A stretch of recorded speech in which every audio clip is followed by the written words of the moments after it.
네, 총선 2달 정도를 앞둔 정치권 소식입니다. 국민의힘은 수도권 표심 공략의 일환으로 연일 메가시티 행보에 집중하고 있습니다. 한동훈 위원장은 구리에 이어 김포를 찾아 서울 편입과 함께 경기 분도까지 추진하겠다고 약속했습니다.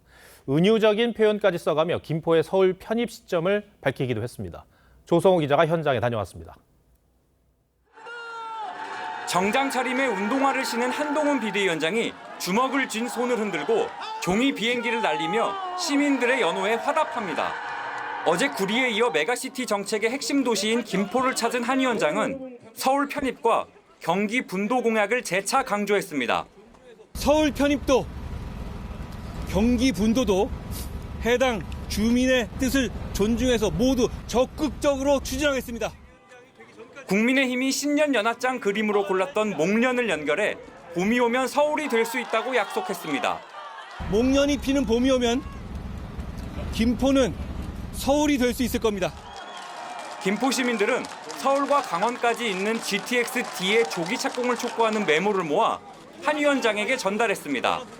한 위원장의 김포 방문은 취임 후 처음으로 이전 지도부에서 시작한 메가시티 공약에 힘을 실어 수도권 민심을 다잡겠다는 계획입니다. 국민의힘은 오늘 지역구 공천 신청을 마감했는데 후보자로 신청한 인원은 830여 명입니다. 전체 의석수 기준 평균 3대 1이 넘는 경쟁률이 될 전망인데 13일부터 후보자 면접을 비롯한 본격적인 공천 절차에 들어갑니다. TV조선 조성호입니다. 민주당은 이번 총선 최대 과제인 당내 통합에 공을 들이고 있습니다. 이재명 대표는 문재인 전 대통령을 예방한 뒤 텃밭인 광주를 찾아 지지층 결집에 나섭니다.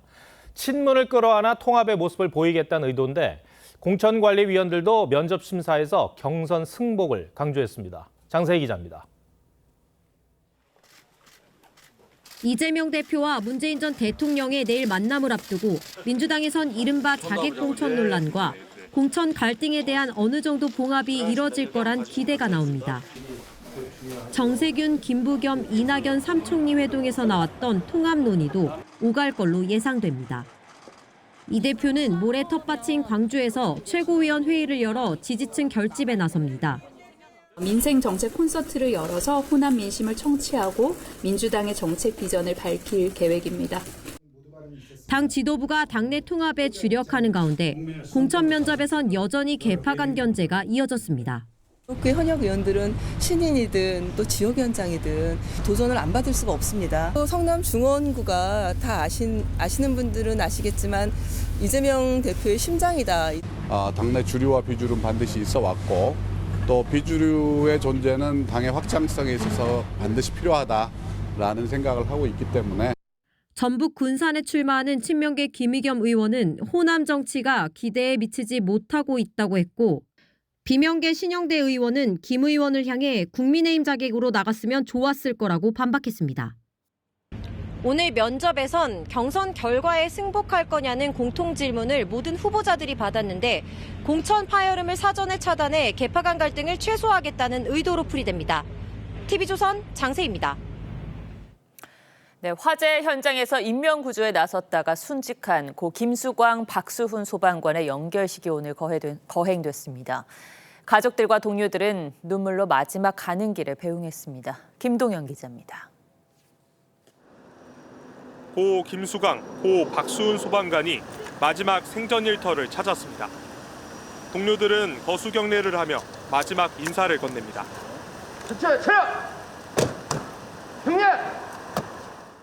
어머니는 아들의 이름을 부르며 목 놓아 오열합니다. 보고 싶어서 내가 어떻게 살아나서 보고 싶어서. 사물함에 놓인 주인 잃은 옷가지와 장비들. 아버지는 아들의 채취가 조금이나마 남아있을까 만져보고 또 만져봅니다.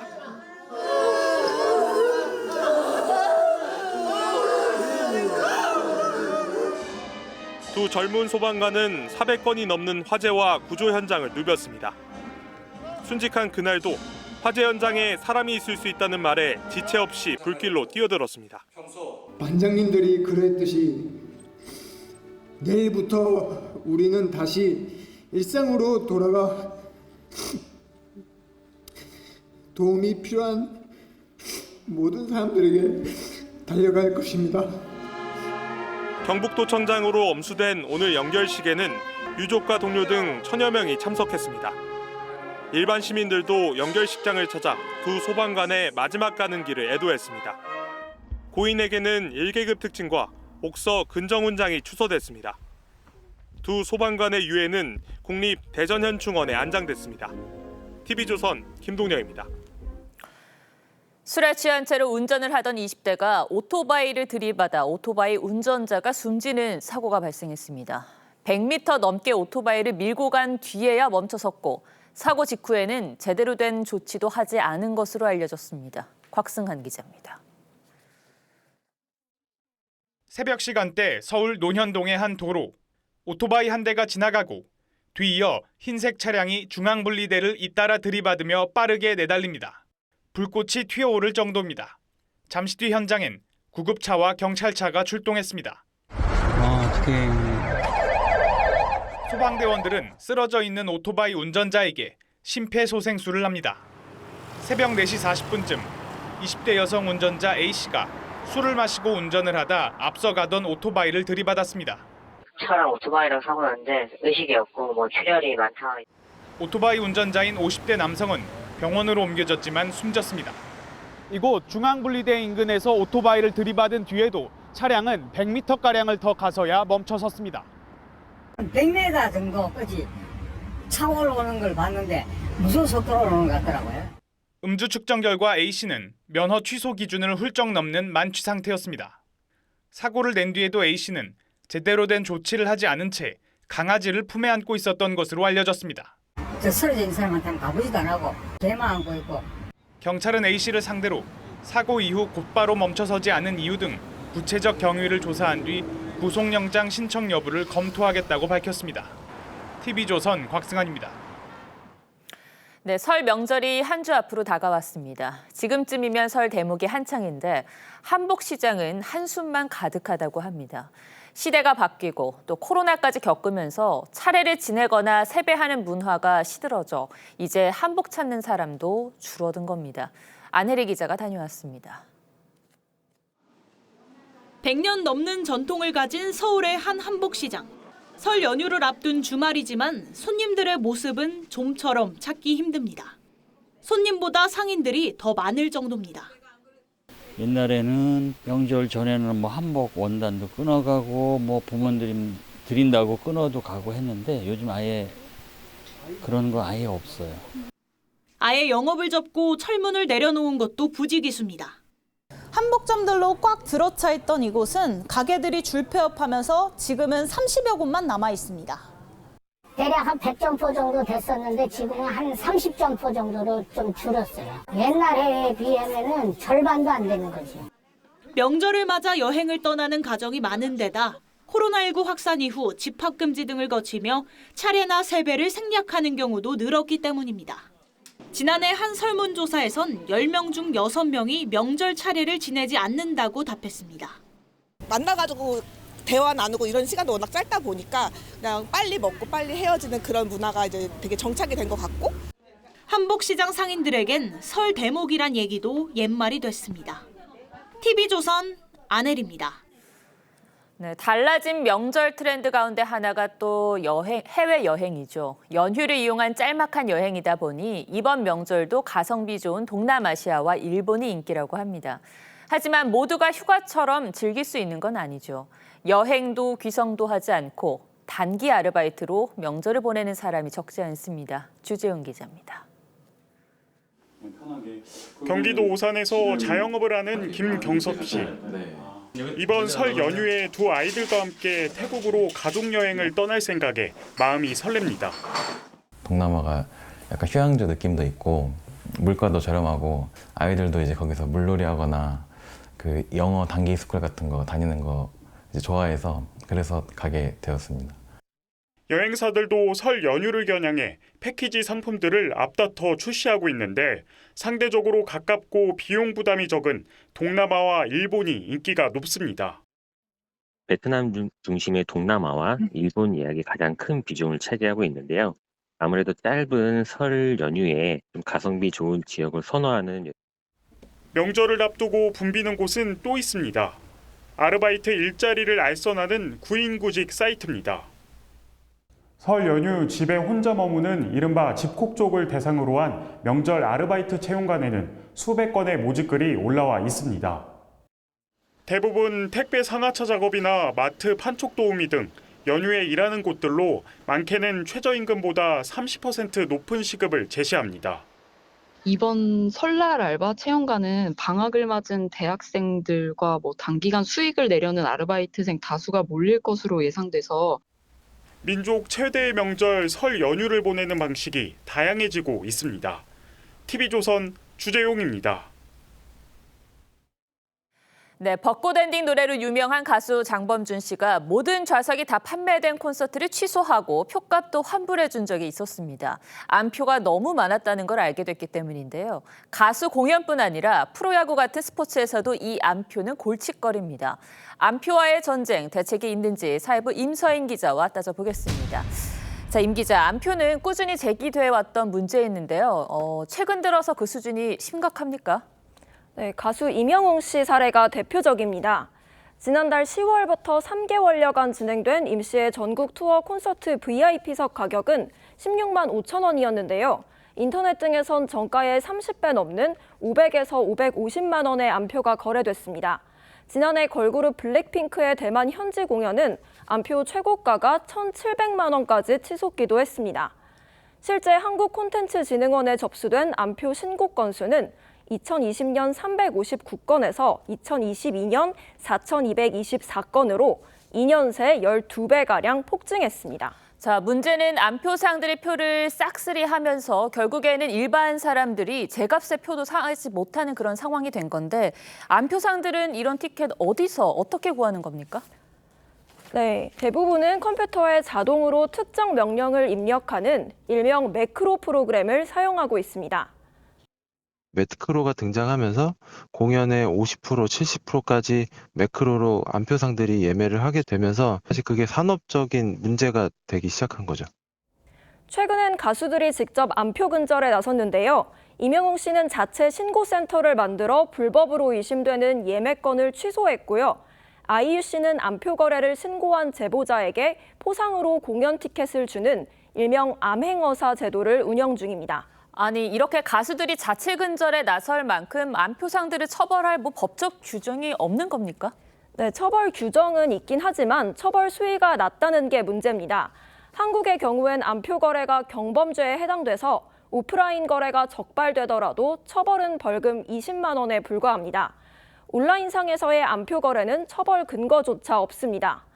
다음 달 22일부터는 매크로를 이용한 안표 판매에 대해 1년 이하 징역 또는 1,000만 원 이하의 벌금을 부과하는 개정 공연법이 시행되는데 매크로 이용 사실과 상습성 등을 입증하기 어려운 탓에 전문가들은 실효성에 의문을 제기했습니다.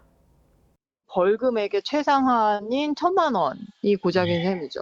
금액 자체가 과연 안표상으로 하여금 범죄 억지력을 갖는 금액인가에 대해서는 좀 의문으로 남는다고 볼 수 있겠죠. 자, 이 문제가 우리나라만의 얘기는 아닐 텐데요. 해외는 어떻게 대응하고 있습니까?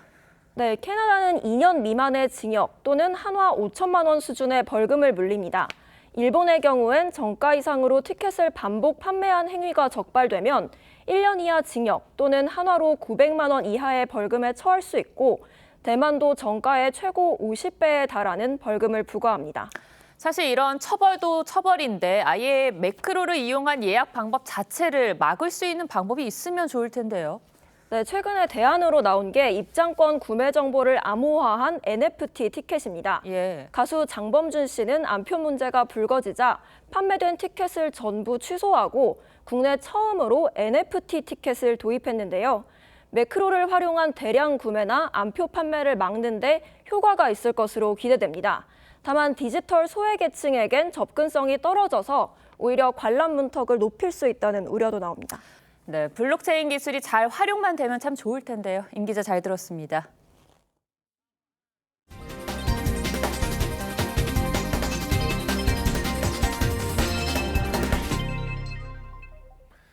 미국이 요르단 미군 기지에서 사망한 병사 3명의 시신을 송원한 뒤 곧바로 대대적인 보복 공격을 시작했습니다. 이라크와 시리아 접경지 부근 이란 혁명수비대와 연계된 80여 곳의 시설을 타격했습니다. 바이든 대통령은 공격은 이제 시작이라고 말했습니다. 먼저 김주영 기자가 보도합니다. 어두운 밤 비원 폭격기가 이륙합니다. 이라크 알카임 인근에서는 섬광과 함께 대공 미사일이 불을 뿜습니다. 미국이 현지 시간 2일 이라크와 시리아에서 이란 혁명 수비대와 이란의 지원을 받는 민병대를 타깃으로 대대적인 보복 공습을 시작했습니다. 미군은 작전 지휘 시설과 무기 보관 창고 등 7개 지역 85곳 이상의 목표물을 공격했다고 공식 발표했습니다. 전략 폭격기 B-1 랜서를 비롯해 125개 이상의 정밀 무기가 동원됐습니다. These targets were chosen, as we said, to degrade and to disrupt the capabilities of the IRGC and the groups that they sponsor and support. 이번 보복 작전은 미군 장병 3명의 유해 송환식이 열린 뒤 곧바로 진행됐습니다. 바이든 대통령은 공습을 확인하는 성명을 통해 우리의 대응은 오늘 시작됐으며 우리가 선택한 시간과 장소에서 계속될 것이라고 밝혔습니다. 미 백악관이 작전 성공을 평가하며 추가 공격을 예고한 겁니다. 시리아 국방부는 이번 공습으로 민간과 군의 사상자가 다수 발생했고 재산 피해도 입었다고 미국을 맹비난했습니다. TV조선 김주영입니다. 이란은 미국의 보복 공습을 강력히 규탄한다는 입장을 밝혔습니다. 미국뿐 아니라 이란 역시 확전을 경계하는 건 분명하지만 위협을 당하면 강경 대응하겠다는 입장 또한 확고합니다. 중동 지역의 확전 여부는 이란의 대응에 달렸다는 평가가 지배적입니다. 계속해서 김자민 기자입니다. 미국의 보복 공습은 이라크와 시리아에 있는 이란 관련 시설을 목표물로 단 30분 동안 이뤄졌습니다. 이란을 겨냥한 셈이지만 이란 영토를 직접 타격하진 않았습니다. 그동안 미국은 계속해서 제한된 공격 예고로 경고 메시지를 보내되 이란과 직접 싸울 의향이 없다는 뜻을 분명히 해왔습니다. The U.S. administration is doing everything it can to avoid getting into a broader war with Iran. 이번에도 백악관은 공습 직후 이란과의 전쟁을 추구하지 않는다고 밝혔습니다. 이란은 이번 미국의 공습을 강력히 규탄한다고 밝혔는데 사상자 수에 따라 대응 수위를 조절할 것으로 보입니다. 앞서 이란은 위협을 당하면 보복할 것을 시사했습니다. بارها گفته شده که ما جنگی رو آغاز نخواهیم کرد اما اگر کشوری اگر نیروی ظالمی قلدری میخواد قلدری بکنه 이라크는 자국에서 미국의 보복 공습이 이뤄진 데 대해 주권 침해라며 강하게 반발했습니다. 미 언론은 경제 불안 속에 11월 대선을 앞둔 미국과 핵무기 보유가 목표인 이란 사이에 전쟁 가능성은 희박하다는 분석도 내놓고 있습니다. TV조선 김자민입니다. 최근 윤석열 대통령이 북핵 위협을 비이성적이라고 비판하는 발언을 했는데 당사자인 북한보다 러시아가 더 발끈하는 이례적인 상황이 불거졌습니다. 우리 외교부는 곧바로 이를 규탄했는데 무슨 일이 벌어진 건지 최민식 기자가 설명해 드리겠습니다. 지난달 31일 중앙통합방위회의를 주재한 윤석열 대통령이 북한의 핵 위협을 강하게 비판합니다. 북한 정권은 전 세계에서 유일하게 핵 선제 사용을 법제화한 비이성적인 집단입니다. 그런데 러시아 외교부가 이 발언을 비판하는 논평을 내 논란이 일었습니다. 마리아 자하로바 외무부 대변인은 윤 대통령의 발언이 노골적으로 편향됐다며 한미일 공조와 연결해 혐오스럽다는 표현까지 내놓은 겁니다. 그동안 우크라이나 전쟁이나 북러 군사 밀착에 대한 한국의 비판에 러시아 당국이 공개적으로 반발한 적은 있지만 북한에 대한 입장을 놓고 러시아가 대신 비난 논평을 낸 건 상당히 이례적입니다. 전장에 쓰일 포탄 상당수를 북한으로부터 제공받는 러시아가 외교적 공조를 강화하려는 의도란 분석이 나옵니다. 또 올해 예정된 푸틴의 방북과 관련돼서도 그만큼 북한의 편을 들고 있다라고 판단이 됩니다. 그만큼 우크라이나 전장에서 북한의 지원이 그만큼 중요하다라는. 우리 외교부는 러시아를 향해 수준 이하의 무례하고 무지하며 편향된 발언이라고 비판하면서 북한의 무력 도발이 한반도 긴장을 높인다는 현실을 도외시한 것으로 국제 규범으로 볼 때 혐오스러운 궤변이라고 했습니다. TV조선 최민식입니다. 어제 보도해드렸던 인도네시아 기술자의 KF-21 이 자료 유출 사고에 대해 당국은 입장 발표를 자제하고 있는 분위기입니다. 외교 문제로 커지는 것을 원치 않는 건데 양국 사이 방산 첩보전은 이번이 처음이 아니었습니다. 이태영 기자가 정리했습니다. 지난 17일 한국항공우주산업 카이 사무실에서 USB로 자료를 유출한 건 인도네시아에서 파견된 기술자입니다. USB 여러 개에 나눠 담겨있던 자료만 47종인 것으로 확인됐습니다. 미국 정부의 수출 통제를 받는 기술이라든지 정보가 인도네시아에 넘어갔을 경우에는 한미 혹은 한국과 인도네시아 문제로 비화될 수가 있습니다. 하지만 정부는 대응을 자제하고 있습니다. 방위사업청 관계자는 기밀 유출 여부는 아직 확인되지 않았다고 했고 국정원은 조사 중인 사안이라 확인해 줄 수 없다고 했습니다.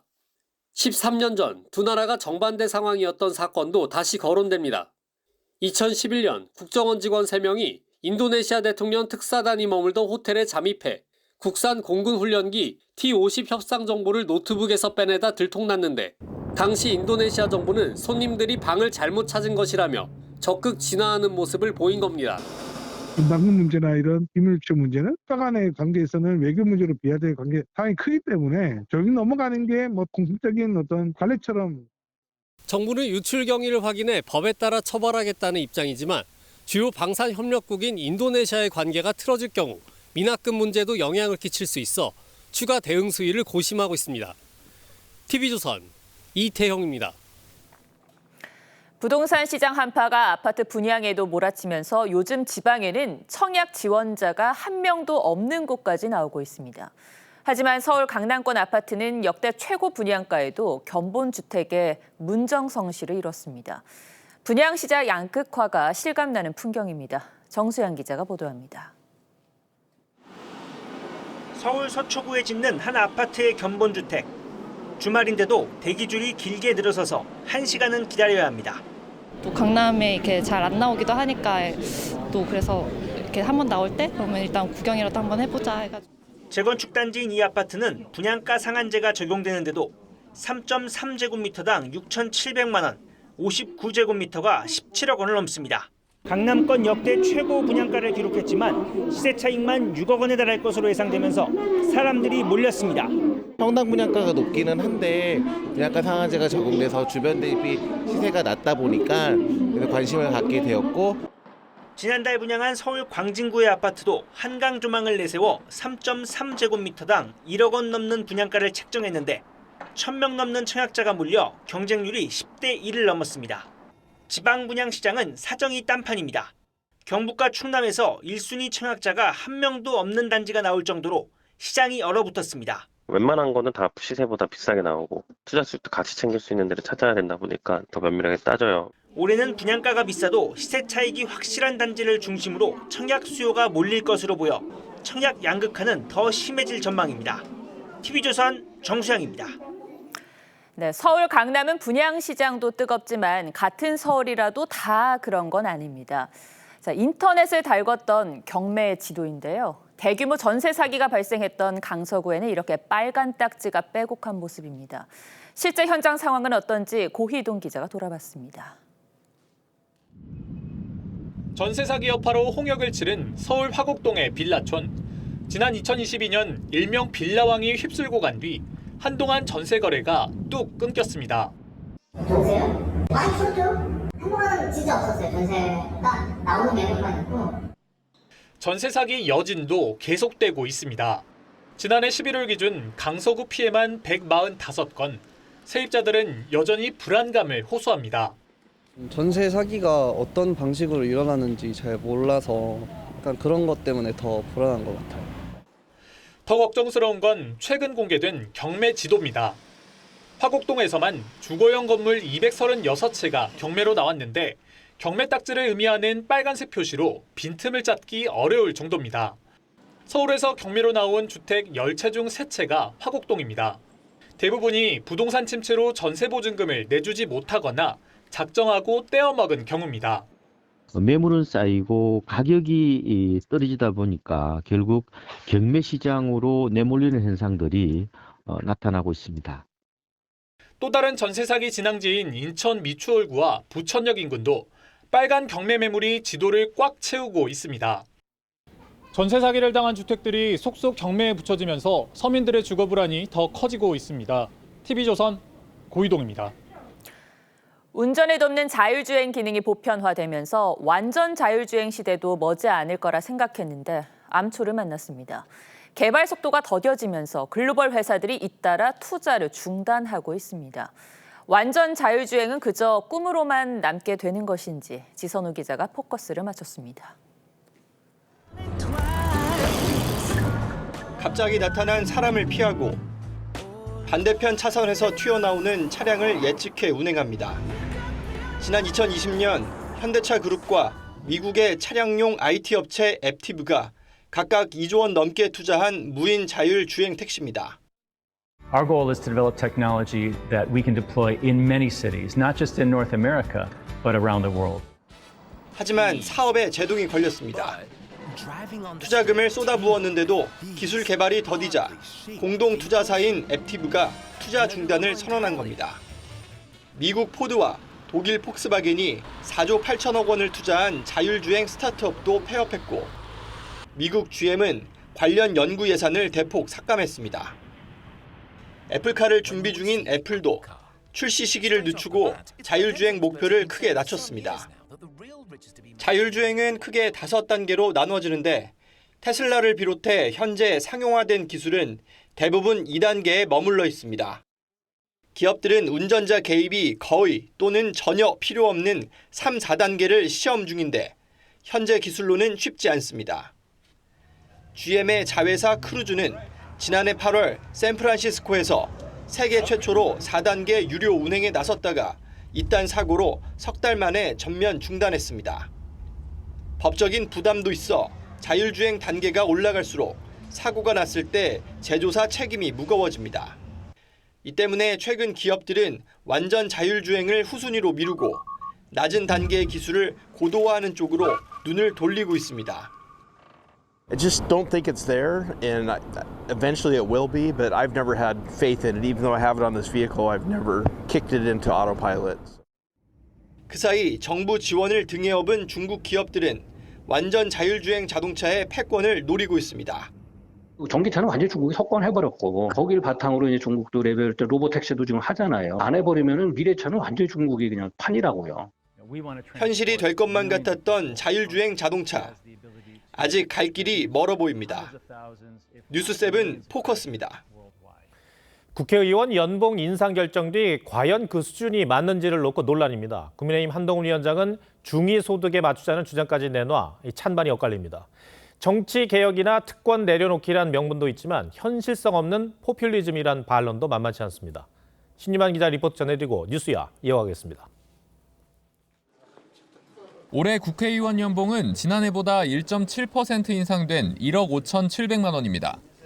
국민의힘 한동훈 위원장이 이를 국민 중위소득에 맞춰야 한다는 주장을 내놨는데 국민소득을 한 줄로 세운 중간값을 의미하는 중위소득은 통계청 기준 가구당 연 5,362만 원, 복지부 기준으로는 4인 가구 6,876만 원 수준입니다. 국민을 대표하는 지역이기 때문에 상징적으로 우리 국민들 중위소득에 해당하는 정도의 액수를 세비로 받는 것이 어떨까 하는 생각. 결국 올해 의원 연봉에서 적게는 8,800만 원, 많게는 1억 원 이상을 깎자는 주장입니다. 1인당 GDP 대비 의원 연봉은 OECD 기준 3위로 1인당 GDP가 우리의 3배인 노르웨이의 4배 수준입니다. 의원의 활동비는 투명하게 관리하되 국민의 생활 수준이 높아진 만큼 의원의 보수는 낮추는 게 좋습니다. 하지만 반론도 만만치 않습니다. 파격적 액수 삭감을 위해선 법 개정이 필요한데 야당에선 2억 원대 중반인 대통령 연봉부터 깎아야 한다는 반박이 나왔습니다.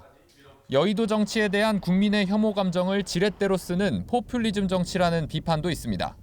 우리나라에서 이제 흔히 있는 반정치의 감정을 가지고 혐오. 그걸 가지고 이런 거 공약 내자면 끝이 없어요.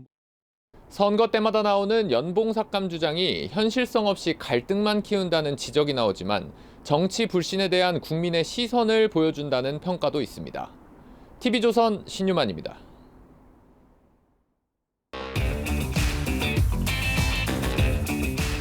뉴스야 시작합니다. 정치부 이채림 기자 나와 있습니다. 첫 번째 물음표 볼까요? 네, 오늘 첫 번째 물음표는 정치도 100세 시대입니다. 총선을 앞두고 이른바 올드보이들의 귀환이 화제가 되고 있습니다. 네, 먼저 여권부터 좀 정리를 해보면요. 5선의 황우여 전 대표가 인천에서 출마를 준비하고 있고 6선의 김무성 전 대표도 부산 지역에 공천을 신청했고요. 또 6선의 이인재 전 의원도 충남 지역구에 예비 후보로 등록을 했습니다. 4선의 최경환 전 부총리는 무소속으로 경북 경산에 출마를 했습니다. 야권도 만만치 않죠? 그렇습니다. 이 4선의 박지원 전 국정원장과 정동영 전 통일부 장관이 각각 전남과 전북의 본인 고향에서, 그리고 5선의 이종걸 전 의원은 서울 종로에서 출마를 선언했습니다. 추미애 전 법무장관의 경우에는 이 서울 여러 지역에서 출마가 거론되고 있습니다. 네. 이 20여 년 정치 인생을 가진 이들의 도전에 여의도에서는 이젠 정치도 100세 시대란 얘기까지 나오고 있습니다. 아니, 나이를 떠나서 이분들이 국회의원도 여러 번 하고 당대표, 장관 이런 고위직까지 했던 정치인들인데 왜 다시 돌아오겠다는 겁니까? 네, 물러나 있으려고 했지만 이 작금의 정치 현실이 가만히 있을 수 없게 만들었다는 얘기가 많았는데요. 직접 들어보시죠. 국회가 타락해서 되겠는가 그런 고민을 걱정을 하다가 나라도 나서서 질서를 바로잡아야 되겠다. 저보다 더 윤석열 정권, 윤석열 대통령하고 투쟁한 사람 있으면 영보위 중에서 나와보라 하세요. 한마디로 정리해보면 내가 나서지 않으면 안 되겠다. 뭐 이런 얘기로 들리는데 그런데 당선 가능성은 어떻습니까? 네, 현재 지역별 여론조사가 나온 이 지역들을 기준으로 봤을 때는 나쁘지 않은 분위기입니다. 이 박지원 전 원장의 경우에는 2위 후보를 20%포인트 넘게 앞서는 조사도 나왔고요. 최경환 전 부총리도 현역인 윤두현 의원을 두 자릿수 격차로 앞서고 있습니다.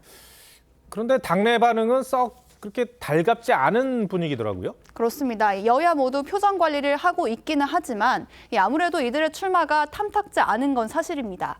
특히 여권 내부 반응이 더 좋지가 않은데요.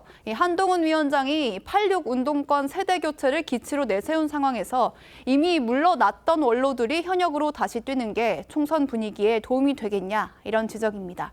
당적을 여러 차례 옮기면서 6선에 성공해서 피닉제란 별명까지 붙었던 이인재 전 의원도 이미 2016년과 2018년에 낙선하면서 유권자들의 민심을 확인한 바 있습니다. 또 2018년에 이미 총선 불출마까지 선언했던 김무성 전 대표는 지난해까지만 해도 70이 넘어서 표 달라는 건 옳지 못하다고 말을 해왔는데 자신의 발언을 스스로 뒤집는 꼴이 됐습니다. 야권에서도 내부 비판 여론이 만만치 않은데요. 임혁백 공관위원장은 멈출 때를 알면 위태롭지 않다는 뜻의 지지불태란 말로 용태를 우회적으로 압박한 바 있습니다. 네, 알겠습니다. 첫 번째 물음표 정리해 주시죠. 네, 첫 번째 물음표 정치도 100세 시대의 느낌표는 아름다운 건 뒷모습으로 정리를 해봤습니다. 네. 시 구절을 좀 가져와 봤는데요. 이형기 시인의 낙화입니다. 가야 할 때가 언제인지를 분명히 알고 가는 이의 뒷모습은 얼마나 아름다운가인데요. 네. 한국인들이 많이 좋아하는 시죠. 나이를 기준으로 무작정 물러나라고 하는 거 분명 옳지 못한 시각이고요. 누구나 선택을 받을 자유도 있습니다만 과연 이들이 내가 아니면 안 된다고 할 정도로 현역 시절 이 선수에 걸맞는 연륜과 지혜를 보여줬는지 의문입니다. 네, 두 번째 물음표는 뭡니까? 네, 오늘 두 번째 물음표는 시들한 빅텐트입니다. 예. 자, 이른바 제3지대 얘기를 해보자는 건데 여야 당 대표를 지냈던 이준석, 이낙연 두 사람의 어떤 합당 이런 부분이 한 달 전보다 좀 시들해진 것 같아요. 네, 지난주에 제3지대에 대한 여론조사 결과가 큰 주목을 끈 적이 있습니다. 총선에서 어느 당 후보가 더 많이 당선돼야 하냐 이런 질문에 국민의힘과 민주당 모두 33%였고요. 제3지대를 선택한 응답자가 24%였습니다. 그런데 같은 기관이 이번 주에 이낙연 신당과 이준석 신당에 대한 당 지지율을 조사했더니 아직은 3% 수준으로 나오고 있습니다. 물론 이 총선 기대를 묻는 것과 당 지지율을 단순 비교하기는 어렵습니다만은 국민의힘과 민주당은 비슷하게 수치가 나오고 있는 반면에 아직까지 제3시대 당선에 대한 기대감이 이 신당 지지율로까지 이어지지는 않는 분위기입니다. 예상보다 시들한 이유가 뭘까요? 네, 일단은 아직은 때가 아니라는 관측이 먼저 있습니다.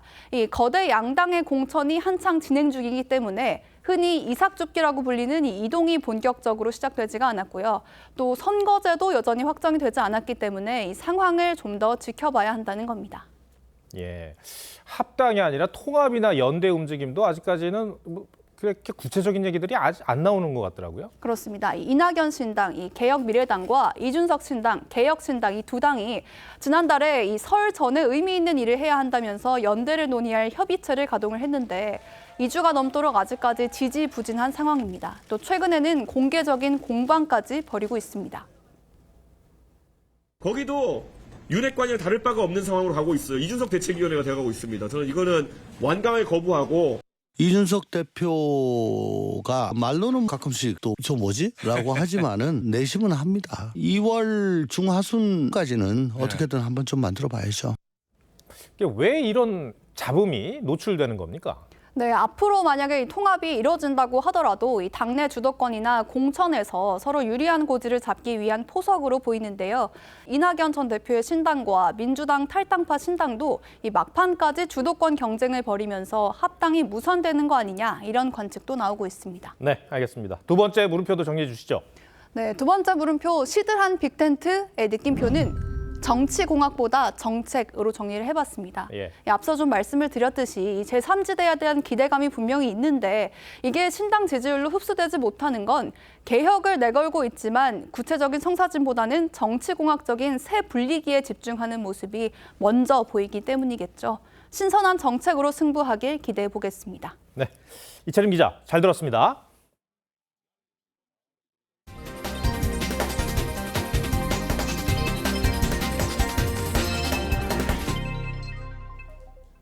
인기 절정의 자이언트 판다 푸바오가 두 달 뒤면 중국으로 반환됩니다. 그 빈자리에 멸종 위기종 1급인 레서 판다가 도전장을 내밀었습니다. 국내에 6마리밖에 없는 레서 판다는 번식이 까다롭지만 바오 패밀리처럼 대가족이 되려고 노력하고 있습니다. 송민성 기자입니다. 귀엽지 않아? 알바오나 푸바오나 똑같이 생겨서. 동물원에 온 관람객들이 탄성을 지르는 동물. 갈색 털에 자기 몸만한 꼬리를 달고 다니는 레서 판다 레몬입니다. 동글납작한 얼굴과 짧은 주둥이, 군데군데 하얀 반점이 귀여움을 더합니다. 그런데 혼자 있습니다. 레서 판다 가족이랑 보러 왔는데 너무 귀여워요.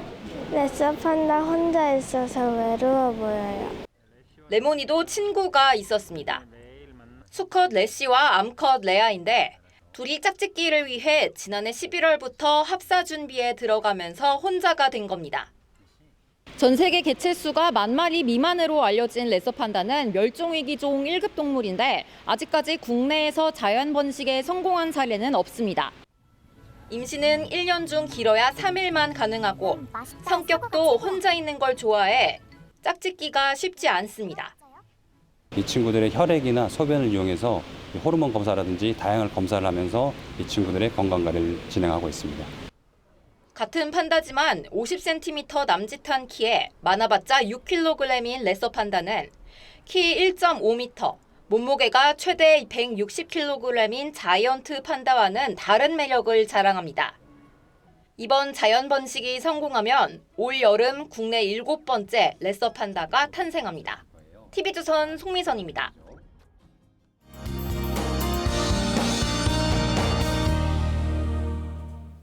지금 전국 대부분 지역에 내리고 있는 비는 밤까지 더 이어지겠습니다. 내일도 전국이 흐린 가운데 충청 이남을 중심으로 비나 눈이 내리겠는데요. 내일 늦은 오후에 전라 해안부터 시작돼 밤에는 충청 남부와 호남, 경남으로 확대되겠습니다. 비는 제주의 5에서 20, 그 밖에 대부분 지역은 5mm 정도가 되겠고요. 경북 북동 산지는 1에서 3cm의 눈이 예상됩니다. 내일 충남과 전북은 오전에 일시적으로 공기가 탁하겠고 밤부터 제주에 강풍이 불겠습니다. 절기 입춘인 내일 오늘보다 기온이 더 오르겠습니다. 아침에 서울과 청주가 2도 보이겠고요. 낮 기온은 서울이 9도, 대구가 10도까지 오르겠습니다. 물결은 최고 3, 4m로 높겠고 내일까지 동해안과 제주 해안에 높은 너울이 예상됩니다. 월요일 전국에 비나 눈이 오고 나면 아침 기온은 다시 영하권으로 떨어지겠습니다. 날씨였습니다. 온몸으로 막아내고 서로를 밀쳐내고 결국 구급대원까지 출동했던 이날은 폭력국회란 오명이 남았습니다. 6탄전을 벌이며 패스트트랙에 올리려던 법안에는 위성정당 폐해를 낳은 선거제 개편안이 있었습니다. 국민은 선거 역사상 가장 긴 투표용지 받기에 이르렀죠. 거대 양당은 1년이 지나서야 반칙을 인정했고 제도 보완도 약속했습니다. 위성정당 등등의 문제가 좀 있었잖아요. 이 부분을 개정하자 하는데 합의했다는 말씀을 드립니다. 3년이 또 지났지만 제자리입니다. 민주당은 유불리를 따지느라 결론을 내지 못하고 전당원 투표까지 거론하더니 결국 대표에게 일임해버렸죠. 국민의힘은 병립형으로 바꿔주면 좋고 연동형으로 가도 위성정당 만들면 된다는 심산으로 강 건너 불구경하고 있습니다.